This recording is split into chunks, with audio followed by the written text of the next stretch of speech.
Okay, so I want to make a video of when the warmest day of each year was. We're going to take the warmest highs and then the warmest lows and then kind of comparing them because annoyingly, they don't always fall at the same time. And then we can take the mean temperature if we do that. This is from my current location, which I'm not telling you.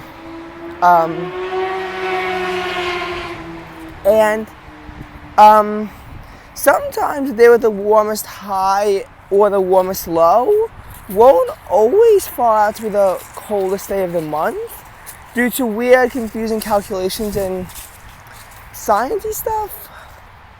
But this is about as good as I could get it. So, we're going to start with October of 2021.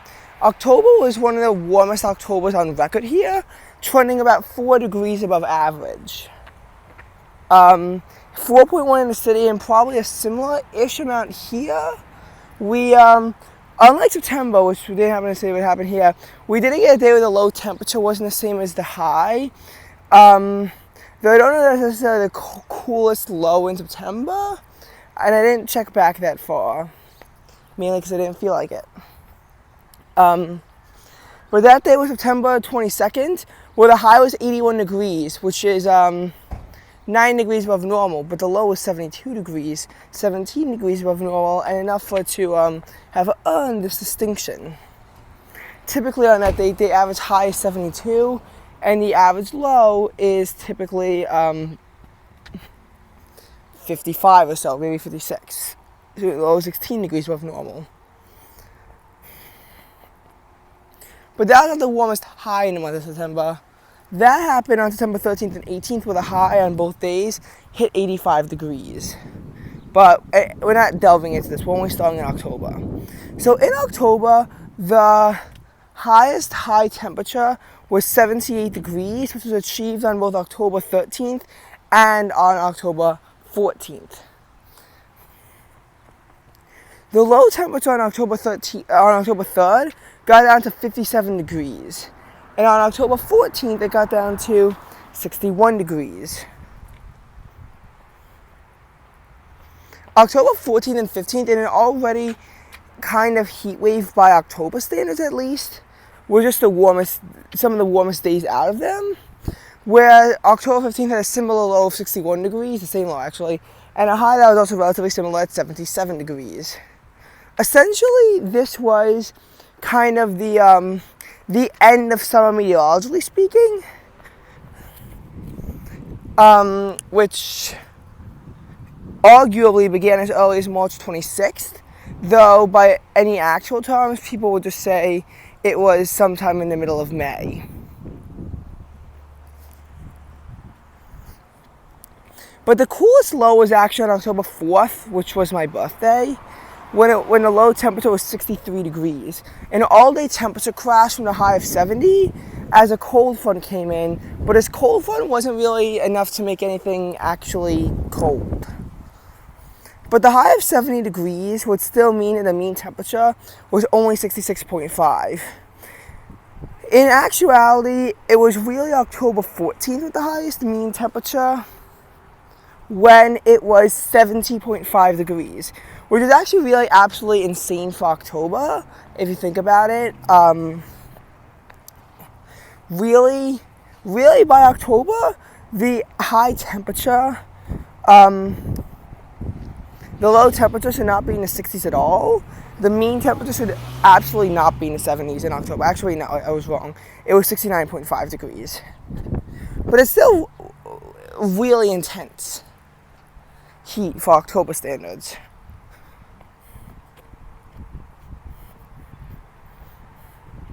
Now, in November, the warmest temperature was on November 9th when the temperature topped out at 70 degrees. The warmest low, I believe, was the 45 degree low on the first day of the month. I'm pretty sure that's when it was. November trended at 1.8 degrees below average in New York City, so probably about a similar amount here. And was the most below average month of the year.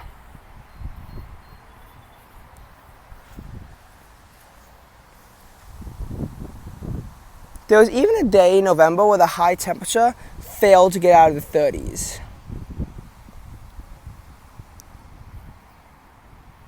Oh, actually, no, I lied. The lowest low in November was actually, the highest low in November was actually a 49-degree low on November 18th. So it's really between the 9th and the 18th, of which the 9th had a low of 42 degrees, giving it a mean of 56.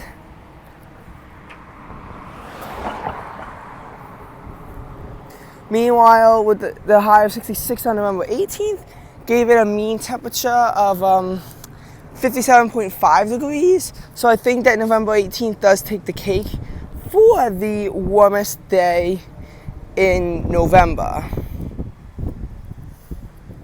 Wanted to begin to discover how this typically is really falling in the middle of the month, though in actuality it should be in the beginning.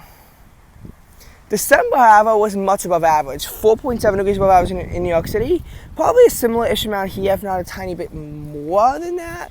It was the warmest month of the year. This was one of the warmest Decembers of all time, just like how October was, and a lot of places saw record warm Decembers this year. We did not see measurable snowfall until December 24th, and the 0.2 or so inches that fell was it. It was it. That's all we got in December. Compared to last year in December, we got over 10 inches of snow. This was a complete opposite. There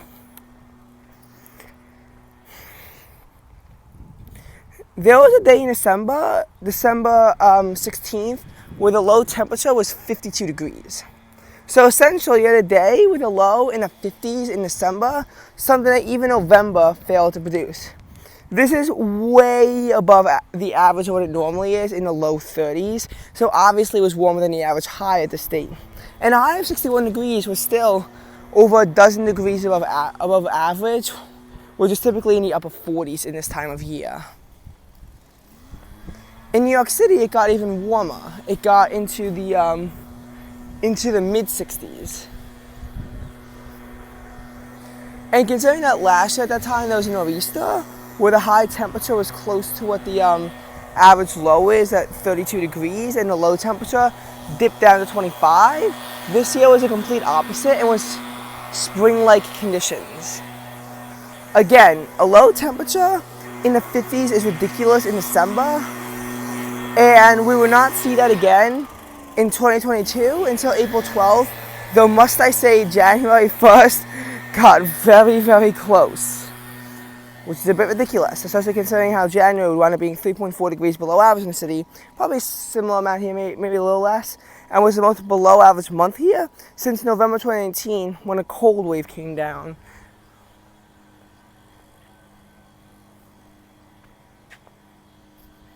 Now, I always try to listen to my music. Oh well, I chose to make this. So with that, the mean temperature on December 16th would be 56.5 degrees. Just a tad bit lower of what November 18th was.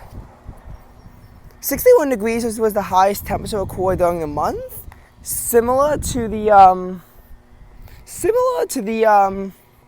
it was the same as the 61 degrees recorded on December 18th, which would be the last temperature marking of the 60s of the year, and until next February, which weirdly, here in the suburbs, we had our first 60-degree day before New York City by a couple days, though.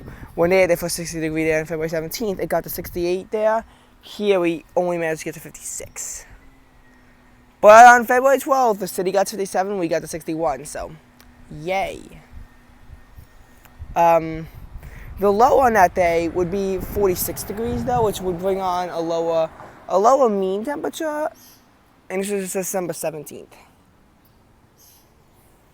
Had the morning low been able to hold, it would have been 55 degrees, but then there was a temperature crash that, I mean, honestly, the heat was building for a while, and it was honestly a bit of a blessing. Now, when would the warmest day in January be? Had to be the 1st or the 2nd, because after that, the temperature for the rest of the month of January, the high could only get up to 48 degrees, and I think there was one other day in January where the low temperature didn't hit freezing when you consider 24-hour period, January 5th, which had a low of 33 and a high of 47. I think every other day got below freezing at least some point of the day, and some days couldn't escape above freezing. Actually, a lot of days couldn't escape above freezing.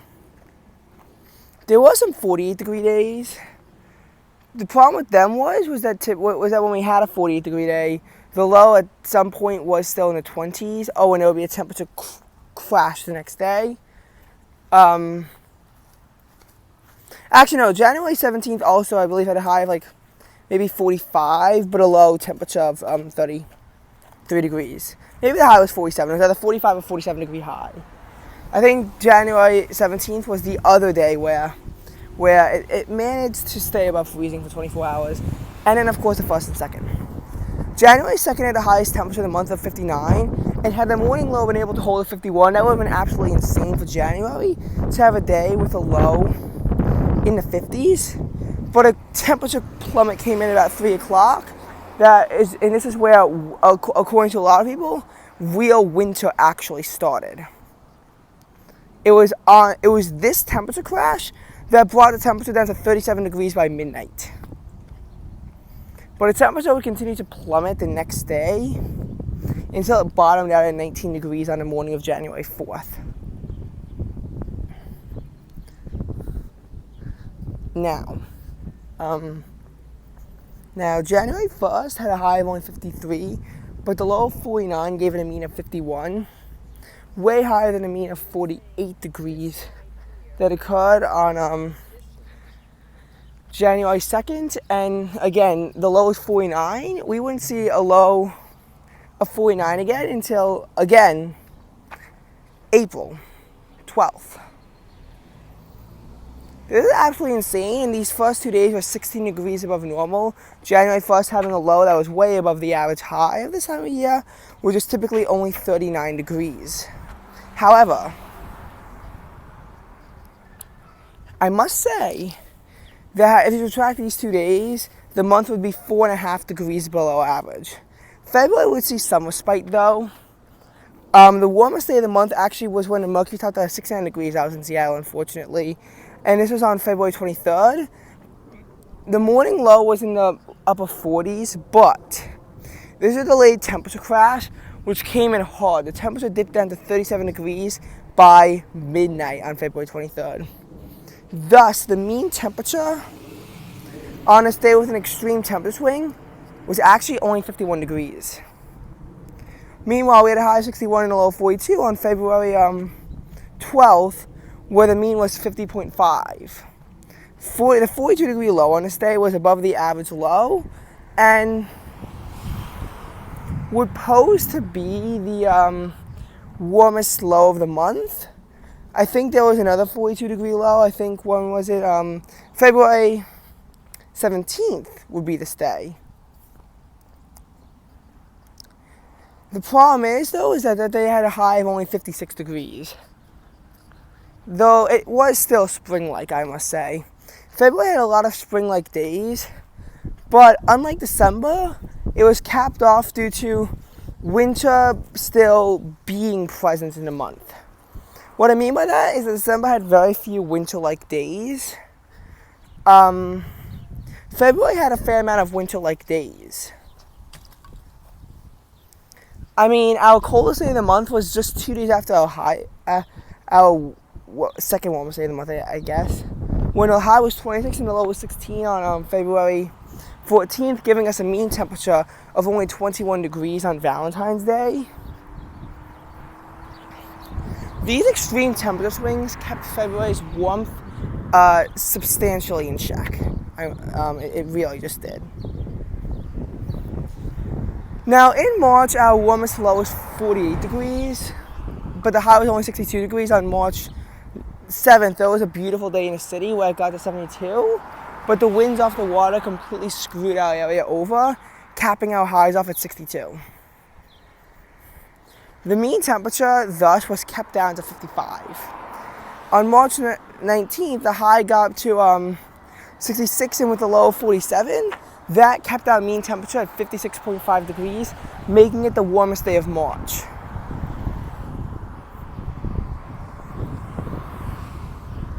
Notice how a lot of times there's this weird pattern of lows and highs of one month being in a weird position compared to the next month, and it was weird. The other weird thing about March was that the coldest mean temperature, actually I don't know if it was March 28th for sure. That was the lowest high of the month, but with colder lows occurring, it could have easily been another cold day like March 4th or March 13th. Meanwhile, April, the warmest low of 54 for a 24-hour period and the warmest high of 73 both occurred on April 14. So obviously this had the highest mean temperature of 63.5 degrees. April was actually a smidge below average. A smidge below average. And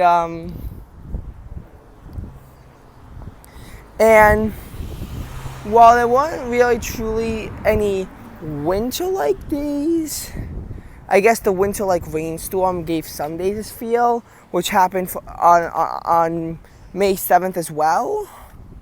There weren't any truly winter-like days. There weren't any summer-like days either.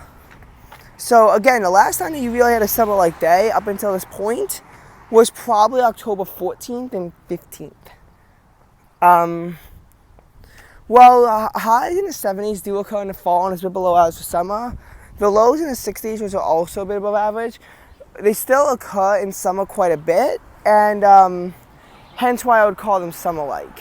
But the thing is that after that point, you didn't really have any summer-like days. You had some nice fall days, but none of them were really summer-like days, and we wouldn't really get that many summer-like days until May, actually. The thing is, when the high's in the upper 70s, what I would consider to be a summer-like versus fall-like day, then it depends on the low temperature. If it's in the 50s, I typically say it was a fall-like day or spring-like day. If it's in the 60s, then I would say it's a summer-like day. When the high is in that, again, upper 70s discretionary zone. Because in May at first started off well below average, then trended a bit above average, and then got pretty well above average. Now, in May, the warmest high was 90 degrees on May 21st with a low of 60, and the warmest low was 65 degrees the day after with a high of 86. As such, May 23rd would have the warmest mean of 75.5 degrees, which is very summer-like. These 2 days are very summer-like. The thing is, though, is that May 21st could have very easily have been the first summer-like day of the year, as it was the first day to even get into the 80s. May 17th, I'd be forgiving if you say it was summer-like, but unlike the October days, the dew point wasn't high at all. And the low temperature was 55 degrees, even with a high of 78, which to me feels a bit more like a warm spring day than a cool summer day. Honestly, if you were to say anything was summery, it might be May 13th with a high of 76 and a low of like 57 or 58. Because even though it was a cooler high, it was a warmer mean, and the humidity was back on.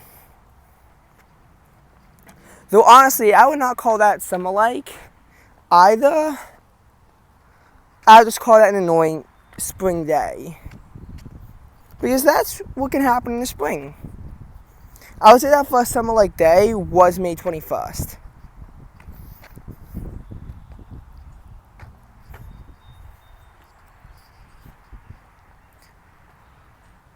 Now,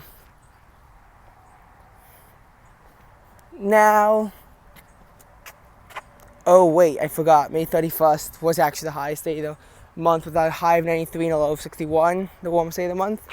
Though not as a low, but I think that would still have the warmest mean. Yeah, it had the warmest mean of 77 degrees. Way too hot for May. The warmest day in June was probably 17th. Is the warmest high and low, 91.69, giving it a mean of 80 degrees. I'm going to be honest.